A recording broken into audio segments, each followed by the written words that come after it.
E agora eu vou conversar com Guido Juliano Martins Araújo. O Guido é agrônomo, gestor de empresas e perito ambiental. Guido Juliano, bom dia. Bom dia, Antônio. Tá tudo bom, Guido? Ótimo. E a pecuária continua aí ladeira abaixo, né? É, um momento difícil de muita reflexão e cabeça fria, viu? É, cabeça fria, papel, lápis e calculadora na mão, né? Para escolher qual é a melhor ação para fazer, se vende o boi, se não vende, se segura, se trata dele no pasto ou não, né? É uma situação difícil em que os pecuaristas terão que se unir, como os agricultores fazem, né? Para diminuir esse tempo de crise, né? Não está fácil. Alguns elos da cadeia da carne bovina, eles foram rompidos, né? Nós estamos com esse problema aí. Problemão sério. Guido, como diz um amigo meu, mudando de mala para caixote e voltando ao mesmo assunto, vamos falar sobre plantas geneticamente modificadas. Hoje já é uma realidade basicamente mundial. Nós estamos aí com essas plantas modificadas. Quando foram lançadas, foi um verdadeiro carnaval, dizendo que elas seriam muito resistentes a uma série de pragas e doenças, e parece que não é bem assim, né?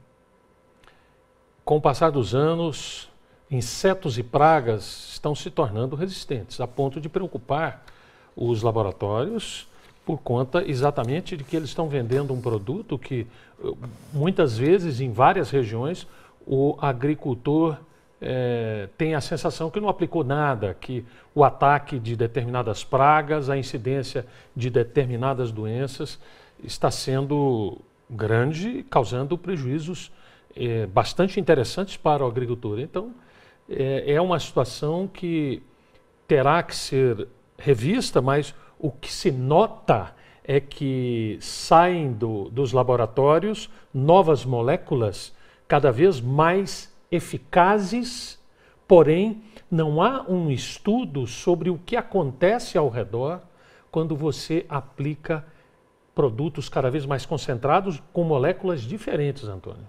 E o que a gente observa, Guido, é que cada vez, vamos dizer assim, de maneira geral, os venenos estão mais fortes, prejudicando muito a fauna e a flora brasileira, né? Exatamente. A fauna e flora padecem bastante, e um exemplo que a gente sempre dá, a diminuição das populações das nossas abelhas, principalmente as abelhinhas nossas sem ferrão. As que vieram da Europa, a África também estão diminuindo. São elas responsáveis pela polinização, pela multiplicação de sementes viáveis no cerrado, no nosso cerrado. E isso não há uma preocupação. A preocupação é controlar um determinado inseto, controlar uma determinada praga numa determinada cultura. Não há um estudo sistêmico, e se há, esse estudo não tem força nenhuma, porque é ignorado. É ignorado muitas vezes pelo próprio agricultor, mas que isso custará alto para ele dentro de um curto espaço de tempo. Aliás, isso já está custando. Esses insetos e essas pragas mais resistentes estão fazendo com que o agricultor comece a repensar uma maneira, né? Existem algumas soluções paliativas, Antônio. Inclusive já existe um estudo em nível internacional falando da dizimação das abelhas, né, Guido? E esse daí é um problema sério, hein, Guido? Está na mão das abelhas, né? Está na mão das abelhas e também nas nossas mãos. Nós precisamos, Antônio, multiplicar as nossas abelhas nativas, que eram centenas de espécies, e hoje nós sabemos de algumas somente. Aqui para nós, a principal abelhinha que ainda sobrevive é a jataí. Existem outras, mas em menor número. Elas não são economicamente interessantes, porque produzem muito pouco mel. É um mel delicioso, mas isso não se traduz em dinheiro, em lucro. Mas nós precisamos multiplicar essas abelhinhas, não para visar lucro, mas para que as espécies nativas, principalmente, sejam polinizadas. Elas são pequenininhas, elas conseguem penetrar em flores muito pequenas, muito delicadas que o cerrado possui e procedem essa polinização. Sem as abelhas, Antônio, os cientistas dizem que com o extermínio das abelhas, a espécie humana poderá sobreviver de 6 meses a 1 ano. E é muita gente falando isso, né, Guido? Muita gente que realmente entende, vamos dizer, do riscado. E um outro problema que está nos preocupando, e preocupando muito, e que você que está nos assistindo já deve ter ouvido falar, é a situação climática no planeta. E vamos sair do planeta e vamos entrar na região centro-oeste, e principalmente Brasília, que é considerado o berço das águas emendadas e que hoje está basicamente sem água. Né, Guido? Choveu muito pouco, pelo 3º ou 4º ano consecutivo, se chove pouco em várias regiões do Brasil, principalmente aqui no Cerrado.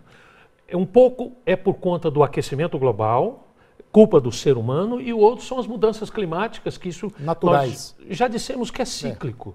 Porém, o cuidado com a nossa biodiversidade, com as nossas florestas, este problema é um problema muito sério. O Cerrado deixou de ser aquela caixa d'água que nós já dissemos. Aqui, Brasília, capital federal, já padece aí com seus reservatórios aí ao redor de 18% no final das águas. Evidentemente, no final da seca, nós teremos uma quantidade de água nesses reservatórios. E há um estudo, Antônio, que mostra que com essas mudanças climáticas e com o aquecimento global, o bioma cerrado será o mais agredido, o mais suscetível. Nós teremos temperaturas mais altas, umidade relativa cada vez menor e, evidentemente, menos chuva. É uma pena que a maioria da população está pagando para ver, né, Guido? Porque, de maneira geral, se nós pararmos para analisar, nada ou quase nada está sendo feito, né, Guido? Mesmo até em relação à educação, não está se fazendo nada. Nada. E nós voltamos, isso é um círculo vicioso. Os nossos responsáveis pelo cuidado com o meio ambiente, existe mais discurso do que qualquer outra coisa. E sucessivos desastres ambientais vão ocorrendo no Brasil e sob a proteção de políticos, de gestores, e que o Brasil vai se tornando cada vez mais vulnerável a essas situações de um estresse hídrico, e a nossa matriz energética ainda continua a energia hidroelétrica.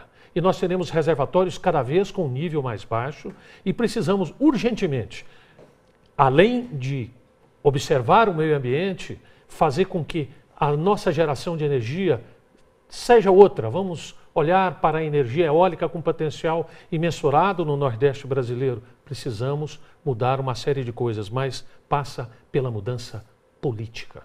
Infelizmente, Guido, infelizmente. Guido Juliano, mais uma vez, muito obrigado pela sua participação no nosso programa. E a gente vai cutucando, uma hora alguém vai ouvir. É o nosso sonho. Obrigado, Guido. É um prazer. E o programa de hoje chegou ao fim. E eu termino com a seguinte mensagem. Um homem é um sucesso se pula da cama de manhã e vai dormir à noite. E nesse meio tempo, faz o que gosta. Um grande abraço, um bom dia e até o próximo programa.